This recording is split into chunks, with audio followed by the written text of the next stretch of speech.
Hi, welcome to Lachlan Likes a Thing, a show where I take a thing and see whether or not I like it. Now the thing we're looking at in this video is the Sennheiser Momentum on-ear portable headphones. Now firstly, I want to thank Sennheiser for giving me a pair of these headphones to have a listen to. If you've been watching my videos from the beginning, you'll know that the Sennheiser Momentum was the very first headphone that I looked at on my channel. And in that video I absolutely gushed over them. I thought that the Sennheiser Momentum was an amazing combination of build quality and comfort and sound. And even though I've looked at a number of great portable headphones since then, I still do think that the Sennheiser Momentum is one of the best overall packages that you can get in terms of a portable headphone. And since that video I've also gotten a pair of Sennheiser Inferiors, which I'm a huge fan of as well. So when Sennheiser announced the Sennheiser Momentum on-ear, which is the on-ear version of the Sennheiser Momentum, I was really kind of excited because I wanted to know whether they could get basically the same great qualities of the Sennheiser Momentum but in an even more portable package. So here's the Momentum on-ear and here's the classic full-size Momentum. As you can see, one is pretty much a smaller version of the other. The only thing that's really changed is just the size of the ear cups. Not even the headband has really just changed much in size. Though there are a number of differences with the Momentum on-ear that are worth pointing out. Number one, the Momentum on-ear has gone down in weight now from 190 grams on the standard Momentum to 160 grams, so it's even more lightweight now. In terms of colors, the Momentum on-ear now comes in 4 different colors, none of which are black. So you get this ivory color, but also there's a blue, there's a green, and a pink. The ear pads are now a synthetic suede material instead of leather. And this synthetic suede is called Alcantara. Now I just found this material really soft. It's really quite nice to the touch. And they're still quite breathable, so the Momentum on-ear is still a very comfortable headphone. The headband is also slightly different in texture, though I don't know if this is also Alcantara. The other thing is that the Sennheiser logo is now slightly holographic in effect, if you can see that. Personally, I would have preferred just the standard chrome logo, but some people might like the kind of holographic effect.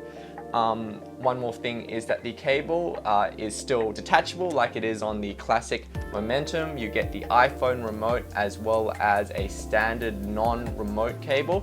But with the headphone jack on the other end, you just get a standard 90-degree jack, none of the kind of fancy variable angle jack that you found on the Sennheiser Momentum. Overall though, this is pretty much the same headphone as the Sennheiser Momentum in terms of build. And that's not a bad thing because the Sennheiser Momentum is built brilliantly and the Momentum on-ear preserves all the qualities. It still has that really nice metal construction. It feels really solid, really premium feeling headphone. So a nice touch with the Momentum on-ear is that you get 2 different carrying cases. You get a standard kind of hard case that's going to protect your headphones, and you also get a carrying bag in case you want to just be more lightweight, and this will just stop it from getting scratches, so that's pretty cool. In terms of comfort, the Momentum on-ear is remarkably comfortable for an on-ear headphone.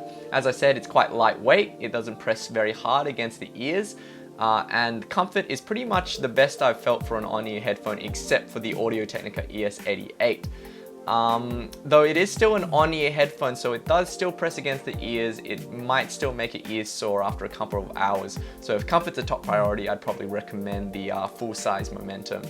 Noise isolation is pretty much average for an on-ear headphone, so you know it's going to block out some external noise, though it's not going to be quite as good as something that just cups around your entire ear.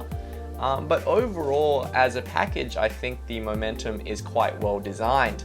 But how does it sound? So if you watched my early impressions video of the Momentum on-ear, you'll know that my friends and I had some mixed feelings about the sound of this headphone. And you might be wondering, in the weeks since then, have my opinions changed? Well, unfortunately, they haven't. So first of all, the Momentum on-ear doesn't really sound much like the full-size Momentum.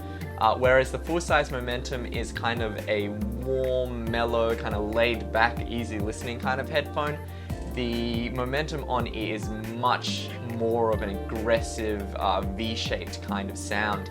And what I mean about V-shaped is that on the spectrum of sound, the bass is relatively emphasized, so all the drums and kind of the bass notes, and the treble, the strings, particularly kind of high-pitched sounds, are quite emphasized.